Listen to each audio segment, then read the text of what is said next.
Shalom Bracha. I wish you well. May Hashem give you happiness, bracha v'atzlacha, briut v'at Hashem.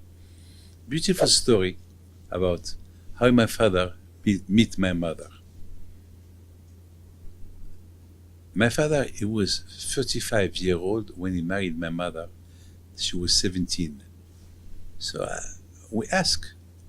A lot of times I ask my mother to tell me the story. How she met my father. Yeah, how she met my father. And I ask as well my grandmother how she met my father. And I ask my father how you meet my mother. You know, it's the same story. My father was an old man.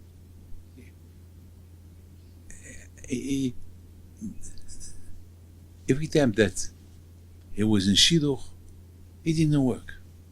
And one day, Rabbi Chaim Peter told him, Moshe, you will get married when you will be 34 years old, 34, 35. And he told him, Papa, how am I going to have children? Parnasa. And Rabbi Chaim Peter will tell him, don't worry, you will have everything.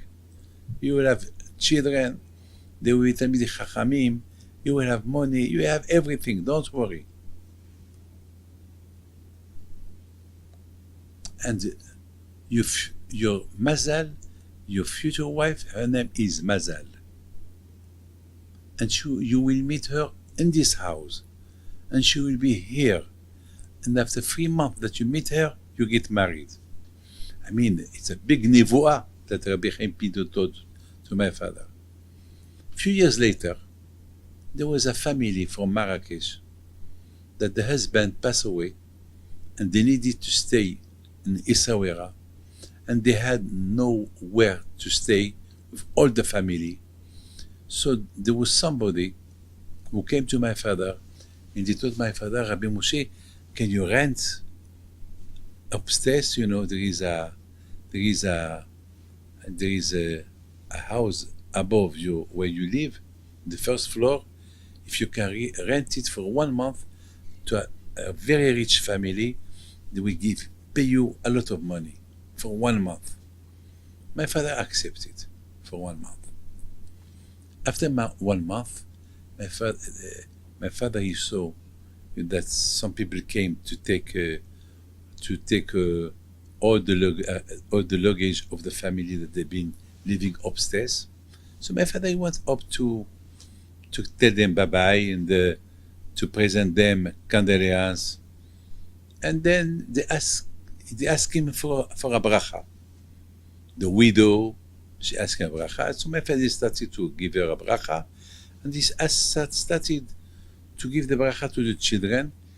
And he arrived to a young girl, 17-year-old, and he asked her mother what her name. She said her name is Mazal. My father, he looked at her, young girl, Mazal. He looked at the mother, and he asked the mother, this girl, it's yours? Of course it's mine. No. Who gave you the bracha to have this girl? So she told him, your father, Rabbi Chaim Pinto. I used to lose girls. I had 4 miscarriages. 4 miscarriages. And when I was pregnant, I went to Rabbi Chaim Pinto to give me a bracha. Rabbi Chaim Pinto said, if you want the girl that you carry on to live, she is for my son. And her name will be Mazal.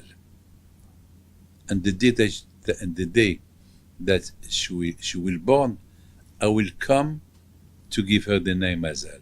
And the day that she was born, Rabbi Chaim Pinto came and gave her Mazal. And so my father asked her, so why didn't tell me? Now you're going to go back to Marrakesh. So she told him where I was waiting, that you will tell me something. I was ashamed to tell you. 3 months later, they got married. I asked my mother, Mama, how did you marry an old man? How? You've been a young girl, 17 years. How you married an old man? She told me, yeah, he was the best. But Mama, you were from a rich family. He was a poor man. He had a beautiful house in Marrakesh. He was in Isawer and Mellah. No money, nothing. How do you accept? So she said, well, I accepted about your father because he was a tzaddik. So I told her, well, if you think that my father was a tzaddik, so you are as well a tzaddik. This is my story, how my father, the tzaddik, met my mother with the zichut of Rabbi Chaim Pinto. This saw everything. Ay, ay, ay.